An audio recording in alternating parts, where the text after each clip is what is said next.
Have you ever been obsessed with something? Whether it's a pair of shoes that you're just dying to buy, or that TikTok dance that you can't stop doing, or the candy that you know you want to eat. We all get the idea of becoming mentally consumed with a thing or a person or an idea, right? And when things get stuck in our brain, they can affect us a lot. Another thing that gets stuck in our brain is what we're talking about this series, the one. That's the idea of, you guessed it, dating, right? You may not call it dating, but you get the point. It's the idea that having someone in your life who you're interested in romantically and hopefully interested in you too, right? And if you've ever been interested in someone, then you know it's a lot like getting a song stuck in your head. You can't stop thinking about that person no matter how hard you try. Now, that's totally normal, by the way, and it's not necessarily a problem. It becomes a problem when a person or the idea of finding that person becomes an obsession. You've probably seen this happen with people that you know. Maybe you have a friend who can't have a conversation without bringing up their girlfriend. Or maybe it's that one guy who always says, "Oh, yeah, that reminds me of that person." And they all of a sudden you're talking about the person they're dating. So, how do you know when someone or something has become an unhealthy obsession? Well, when you have somebody in your life and they're all you think about, when you have somebody in your life and they're the only person that you spend time with, when you have somebody in your life and they're all you talk about, when you don't have somebody in your life, but the idea of that takes up your time and your energy. So you're searching, waiting, hoping to find that person, and you talk about that more than people who are actually dating. Now, you may be thinking, why is that a bad thing? It's not like I'm stealing or eating rocks, right? Those would be real problems, but in fact, so much of the world around us tells us we should be obsessed with someone. There are songs about it. Movies make it seem so romantic and almost make it like an expectation that all picture perfect relationships are ones where both people are just obsessed with each other. Influencer couples get the attention on social media and they're in content together, and being obsessed with someone is this idea that we're sold on Instagram and TikTok and in movies and in celebrity gossip. Once you dive in the world of crushes and relationships, total obsession with each one is just pretty common, right? So maybe we're asking, if I have a relationship with someone or I'm interested in someone, if that isn't a bad thing, then why are we making it sound like it is? Well, there's nothing wrong with being excited about having someone in your life. But when everything else in your life fades away because of that person, that's a problem. And here's a few of the reasons why. Number one, you miss out. There is so much more to experience while you're in school and all those things that you will potentially miss out on if you're obsessed with a relationship or the idea of a relationship. You'll miss your chance to make memories with your friends and connect with your family and develop your talents. You might even miss chances to learn new things and serve other people. In other words, being too focused on one thing, whether it's a person, a relationship, or a hobby, whatever, is not a good idea because you will miss other important things in life. Number two, you will alienate people. Your friends notice when they're no longer a priority. They feel a distance and a separation, and eventually that takes a toll on your friendships. Number three, you lose yourself. Tying up so much of your life in someone else can cause you to lose sight of who you are becoming. You might find yourself losing your sense of identity or uniqueness. You may find yourself listening only to music that that person likes, or spending less time on your hobbies, not acting like you. And your teen years are a great opportunity for you to learn more about who you are.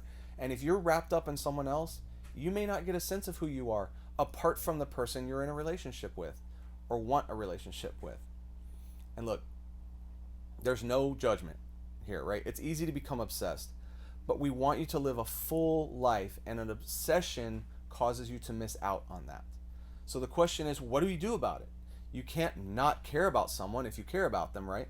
What do we do when we find ourselves obsessing over a person?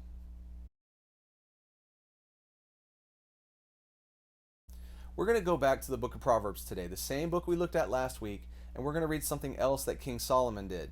He was, again, one of the more famous kings in Israel, and he wrote this. He said, Proverbs 25:16, if you find honey, eat just enough, because if you eat too much of it, you'll vomit.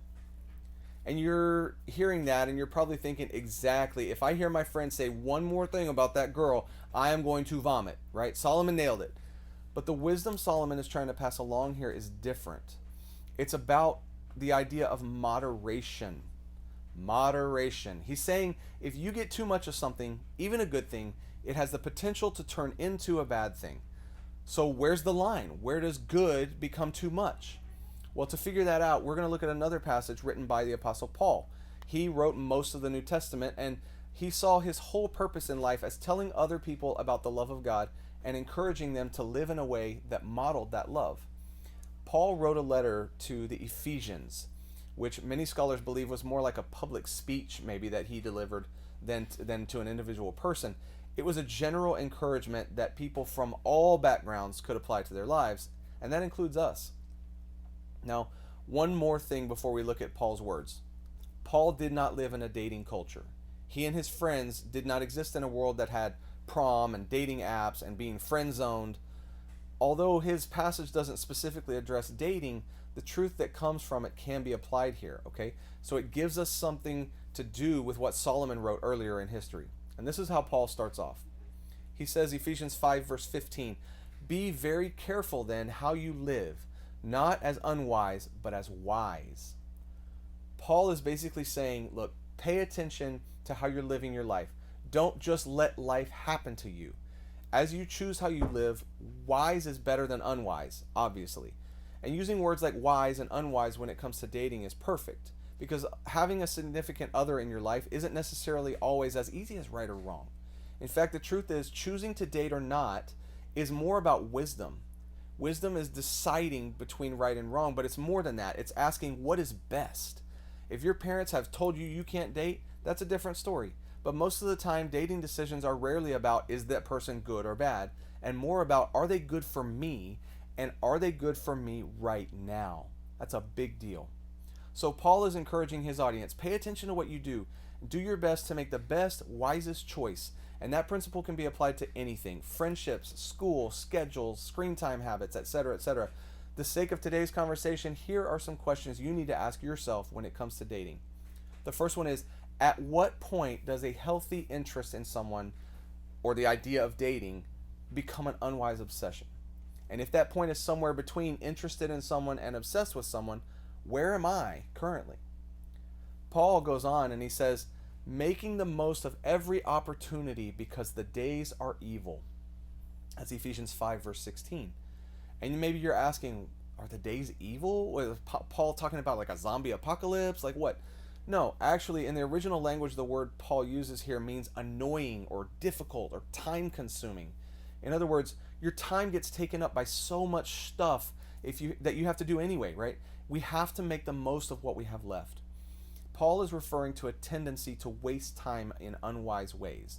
You've probably experienced that before. You got a free day off from school that you just wasted, and later you wished you had that time back. Paul wants his readers to make the most of the time that we have here on earth. These are some of the most unique years of your life, and you will look back at these days and you'll be shocked how important your current friendships are and how memorable this time right now is in your life. When everybody else is talking and reminiscing about school, you don't want to look back and say, man, I miss time with my friends because I was always with that guy. I was always with that girl. Or, man, it sounds like it was fun, but I remember being really miserable all the time because the person I was crushing on was dating someone else. You have a chance to make the most of these days by encouraging your friends, influencing people who are younger than you, and growing in so many areas.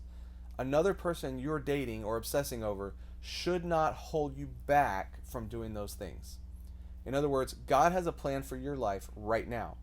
And specifically for right now, the key is to pay attention to whether your obsession with someone you're dating or you're interested in is causing you to miss out on what today can offer you.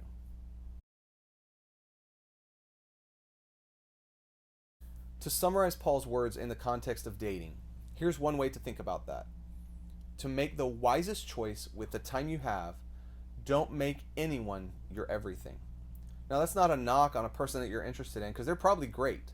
This is about you and the power of time that you are giving someone else in your life.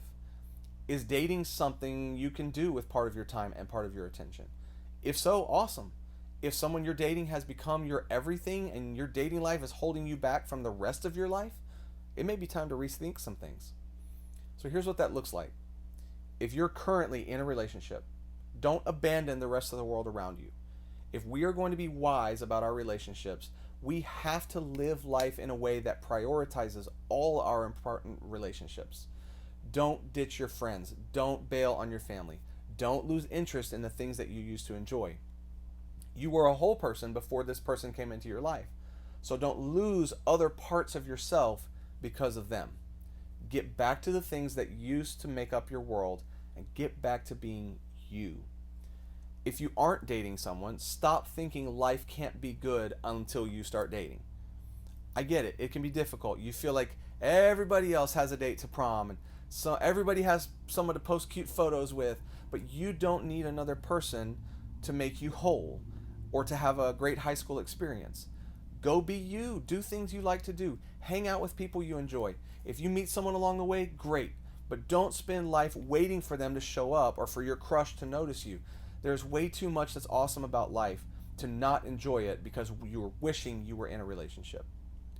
Trust God with the future of your relationships. It's not something we do one time and check off our list. Trusting God with relationships, or lack of them, means believing that God has your best interest in mind. It means you can believe God is good and He's looking out for you. And it means trusting the bigger picture than just your relationship status right here, right now. Ask someone you trust if you're obsessed. Talk to your small group leader or your friend who knows you well enough to have seen a difference. Someone who will be honest and tell you the truth, and ask them if obsession is an issue with your relationship or with a relationship that you're wanting. And if they tell you yes, ask for their help when it comes to picking up new habits and ways to spend your time, your thoughts and your conversations and all those things. And again, don't be hard on yourself if they say yes. It's easy to be obsessed with any number of things, but especially with a person that we like. The thing to remember is this. It's not about judging your obsession, but it's deciding to make changes that allow you to make the most of your time right here, right now. I want you to remember, don't make anyone your everything.